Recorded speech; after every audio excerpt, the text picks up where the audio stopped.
बोलिए सतगुरुदेव महाराज की। प्यार से कहो सतनाम सतगुरु देव। लेकिन पहले हमने शुरू स्टार्ट में तो लोअर कोर्ट ही किया ना, और जब लोअर कोर्ट को हमने फतेह किया, क्रॉस किया, तो हमारा हाई कोर्ट आ गया। तो हाई कोर्ट क्या है? पहले लोअर कोर्ट कहते हैं, पहले हम अपने आप अपने घटके इन 6 चक्रों की क्रॉसिंग करना, जो देव हुई और देवताओं के ये आज स्थान है, पहले उनसे निकलना, उनको फतेह करना। और जब इसको हम फतेह करते हैं तो हमारे अंदर फिर क्या होता है?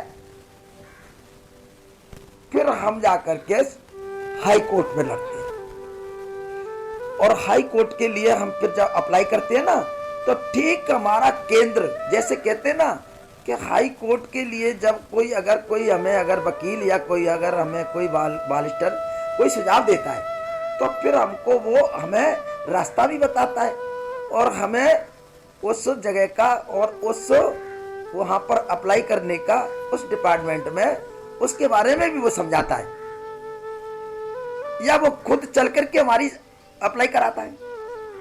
तो ठीक इसी तरह से हमारे जो छोटे गुरु होते हैं, जो आध्यात्मिक नहीं होते हैं, और जो गुरु हमारे छोटे अगर स्तर से चलते हैं, वो चाहे किताबी ज्ञान दे रहे हैं, चाहे वो हमें पढ़ा रहे हैं, वो हमें जब ऐसा ज्ञान देते हैं, फिर हमारे को इस छोटे ज्ञान के देने के अनुसार फिर हमारे को एक बड़े ज्ञान देने के हमें और संत महापुरुष मिलते हैं। जो कोई भाई बहन कहते हैं ना कि भाई आप अपने जाकर के इस माथे पर ध्यान लगाओ, जहाँ तिलक लगाते हैं वहाँ ध्यान लगाओ, वहाँ केंद्रित करो, तो वो क्या है कि यहाँ पर जब हम आते हैं ना, तो इसके हमारे कई अगर स्रोत होते करने के। कोई प्रणाम योग करता है, कोई नेति श्रुति करता है, कोई अष्टांग योग करता है। मतलब मेरे कहने का भाव है कि यहाँ हम ध्यान लगा करके, और वो अपने कोई जिस तरीके से बताते, जिस तरीके से करते हैं, वो इस तरीके से उसका ध्यान करते हैं। कोई नस्तक पे लगाता है, कोई कंठ पे लगाता है, कोई ठोड़ी पे लगाता है, कोई नेवी पे लगाता है, हृदय पे लगाता है। यहाँ से ही हम उसका ध्यान कर रहे हैं। और कोई अगर संत महात्मा जो हमें रूहानी शपथ देता है, तो ठीक हमको हमारे अंदर इसी ब्रह्म लोक के ही अगर जरा सा ही नेस्ट आगे, यहां पे तो हमारे महान पुरुष संतों ने, हमारे ऐसे भक्तों ने नेति नेति कर दिया, लेकिन इसको संतों ने नेति नेति नहीं किया। उन्होंने यही कहा कि इसके आगे भी कोई और मार्ग रास्ता है, आगे भी कुछ है। तो यहां आकर के इसके जस्ट ने थोड़ा सा आगे चल करके, और वो हमारा जो है ना एक रूहानियत का छोटा केंद्र है, जिसको हम कहते हैं ना स्टार्टिंग, वो हमारा सहस्त्रदल कमल का है। यहां 1000 पंखड़ियों का ये हमारा सहस्त्रदल कमल है। हमें यहाँ ना तो ब्रह्मलोक में ध्यान कराने की कहते हैं, न वो नस्तक की कहते हैं, न वो ठोड़ी की कहते हैं, न गर्दन की कहते हैं, न हृदय की कहते हैं, न नवी की कहते हैं। वो कहते हैं नहीं, आप अपना ध्यान इस अपने पर्वों तलवों से, अंगूठे के तलवों से आप अपना एकांत में बैठ करके ध्यान करके, और आप जो है ऊपर आइए। आपका ध्यान ऊपर आना चाहिए, नीचे नहीं करना है। जब आप ऊपर आ जाओगे तो आपका ध्यान सारी बॉडी से खींच करके, इसमें से सारा तनाव, सारा फैला हुआ ध्यान, ये सारी आसक्ति निकल करके हमारे इसी जगह पर आ जाएगी, जहां पर हम उस केंद्र पर ध्यान कर रहे हैं।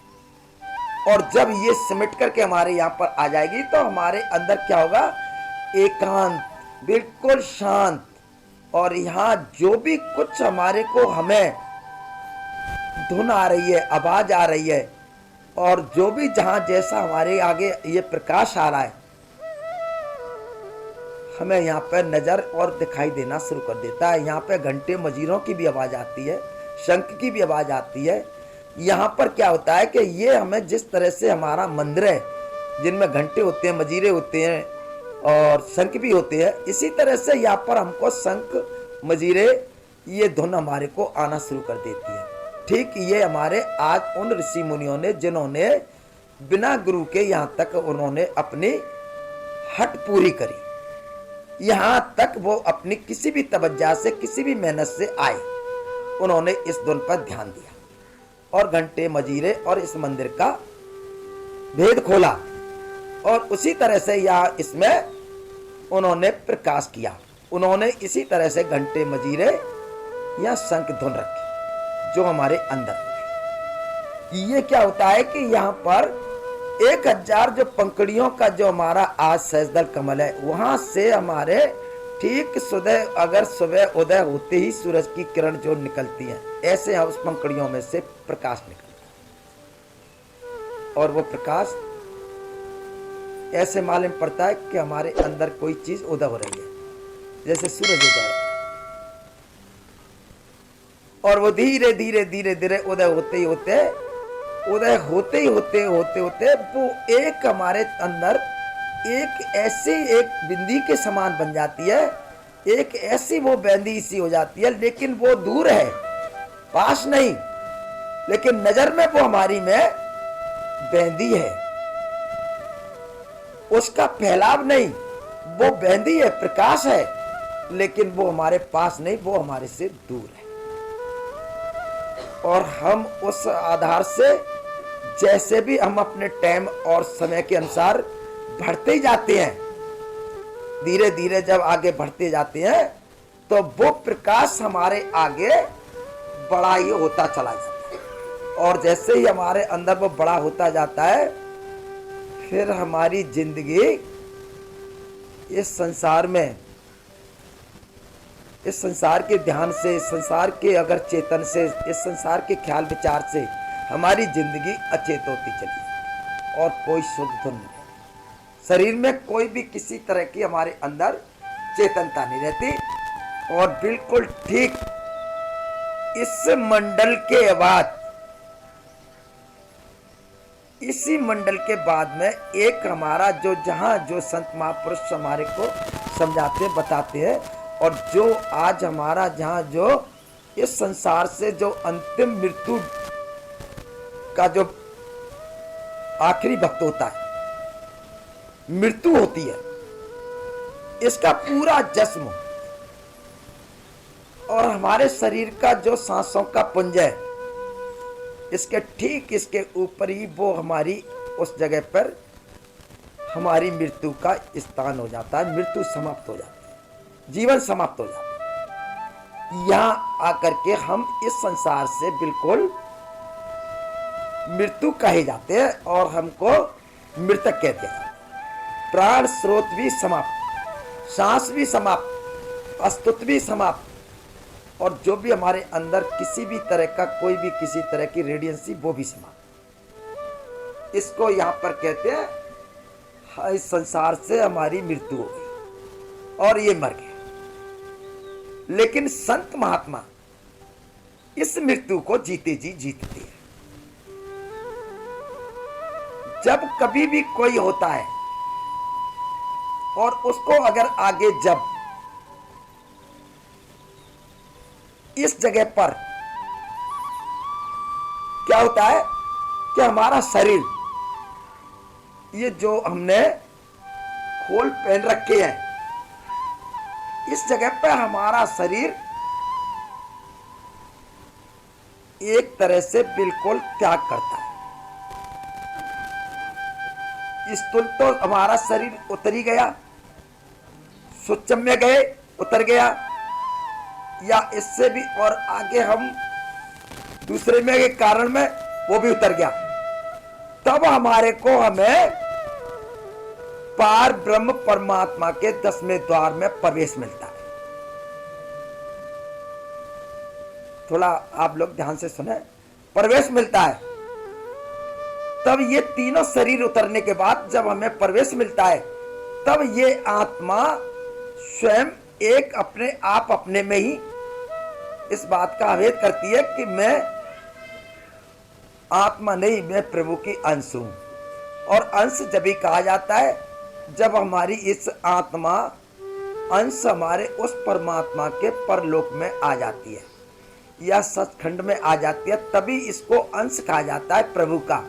आत्मा नहीं कहा जाता। आत्मा कब तक है? जब तक इसका पार ब्रह्म में आना नहीं है या पार ब्रह्म में जब तक नहीं आई है तब तक तो ये आत्मा है, इसके बाद ये अंश हो जाती है। तो हमारा यहाँ इस जगह पे पार ब्रह्म में हमारे अंदर इसी हमारी आत्मा का 12 सूरजों का प्रकाश चेतन हो जाता है। उसमें भी हमारी बेहोशी हो जाती है, उसमें भी हमारा ख्याल बदल जाता है, ध्यान बदल जाता है और विचार भी बदल जाते हैं और हम एक तरह से इस संसार के बेध्यान से बिल्कुल ऊपर उठ जाते हैं। तब कहने का मेरा भाव ये है कि जैसे हमने कहा ना कि पहले लगे आत्म राम को, कभी भी हम जो है डायरेक्ट परमात्मा से नहीं जा सकते। हम पहले उस परमात्मा के लिए पहले अपनी आत्मा को इसको पवित्र करें, महान करें। पवित्रता इस परमात्मा को ही पहले हम देखें। तो आत्मा को देखा नहीं, परमात्मा को क्या देखेंगे? तो पहले हम इस आत्मा को ही जाने, इस आत्मा को देखें, क्योंकि जब तक इसके ऊपर से जी अगर त्रिगुणी ताप नहीं उतरती, त्रिगुणी ताप कहते हैं कि जो हमारे 3 शरीर तप रहे हैं मृत्यु लोक में, ये अगर जब तक नहीं उतरते तब तक हमारी आत्मा को शांति नहीं मिलती, तब तक हमारी आत्मा को ये बोध नहीं होता कि मैं एक आत्मा हूं या मैं कोई और हूं। इसकी जब ये ताप उतरती है ना, तभी मालूम होता है कि मैं एक आत्मा और आत्मा हूं, तब मेरा परमात्मा भी हो। फिर इस आत्मा को परमात्मा का पता चलता है कि मेरा परमात्मा भी होगा। हम जब भी आगे बढ़ने की कोशिश करते हैं, जब हम एक आत्म ज्ञानी हो जाते हैं, आत्म में हमारा प्रभावित होता है और आत्म को समझ लेते हैं, फिर हम अपने उस परमात्मा के लिए आगे बढ़ते हैं। तभी तो ये संत महापुरुष कहते हैं कि भाई जब तक हमको अगर हम आत्मा को अगर हम नीचे के स्तर पर बैठे रख करके या उस आत्मा को बिठा करके, तब तक तो हमारी उड़ान भी नहीं, हमारा कोई ध्यान भी नहीं, हमारी कोई चेतनता भी नहीं। लेकिन जब हम आत्मा के रूप में आ जाते हैं तो हम ऐसे हमें मालूम होता है कि हम यहाँ बैठे हैं लेकिन हम पता नहीं उड़ कहाँ रहे हैं और बैठे यहाँ पर। हमको ऐसा होता है कि हम उड़ रहे हैं। तिब्बर मंडल विश्व की घाटी, वो तिब्बर मंडल है जिनमें हमारी आत्मा उड़ती है, विश्व की घाटी। और बिन सतगुरु कोई पावे न बाटी। इसको बिना कोई संत के, बिना पूर्ण संत के हम इस धाम में नहीं आ सकते, यहां नहीं परमात्मा को पा सकते किसी भी युक्ति से, शक्ति से। ये संत की ही ताकत है जो हमको हमें इस मंजिल तक पहुंचा, नहीं तो किसी की ताकत नहीं। दुनिया का कितना भी पूजा पाठ धर्म सेवा भक्ति भाव कर लो, लेकिन कुछ नहीं। तो भगवान कब मिलते हैं, परमात्मा कब मिलता है? जब आत्मा राम को तुम समझ लेते। और जब आत्मा राम को समझ लिया तो परमात्मा को भी समझ लिया, फिर सारी दुनिया को भी समझ लिया, फिर सारी दुनिया के देखने वाले बन गए, सारी दुनिया को समझने वाले बन गए। फिर जो भी कुछ जो ऐसा भी है, हमारी आत्मा का जो भी ज्ञान भाव है, जो भी हमारे अंदर इस दुनिया का जो भी ज्ञान भाव है, सृष्टि की रचना का जो भी ज्ञान भाव है, वो हमें कभी किसी भी शास्त्र की जरूरत नहीं, किसी भी वेद को पढ़ने की जरूरत नहीं, क्योंकि इनकी उत्पत्ति सिर्फ हमारे उस ब्रह्म से है। कितना वेद हो बड़ा और कितना बड़ा शास्त्र हो, लेकिन वो उत्पत्ति ही दे सकते हैं, लेकिन हमको आत्मज्ञान नहीं दे सकते हैं। संसार की उत्पत्ति बता सकते हैं, जन्म मरण की उत्पत्ति बता सकते हैं, लेकिन हमको आत्मज्ञान नहीं दे सकते हैं। इनकी उत्पत्ति ब्रह्म है और ब्रह्म से उत्पत्ति हमारे इस पूरी प्रकृति की है, पूरी संसार की रचना की है, तो इसका तो वो ज्ञान दे सकते हैं। यही हमारे को हमें कृष्ण भगवान गीता में भी समझा रहे हैं कि हे अर्जुन, वेद हमें इस संसार की उत्पत्ति का और जन्म मरण का हमें ज्ञान दे सकते हैं।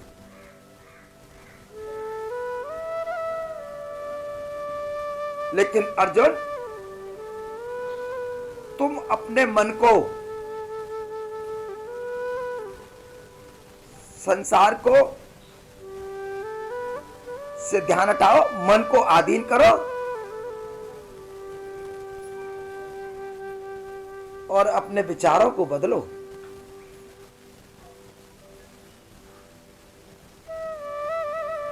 फिर कहते हैं कि तुम्हारे लिए ये संसार का ज्ञान, संसार की उत्पत्ति ऐसे है जैसे एक सच्चे ब्राह्मण के लिए ये वेद शास्त्र ऐसे हैं जैसे किसी एक छोटे से सरोवर में नहाने की पड़ा। अगर ये ज्ञान आ जाए सच्चे ब्राह्मण के अंदर, तो वेद ऐसे है जैसे एक छोटे से मान सरोवर में नहाने के स्थान की। बहुत अथा चीज है, कोई था नहीं।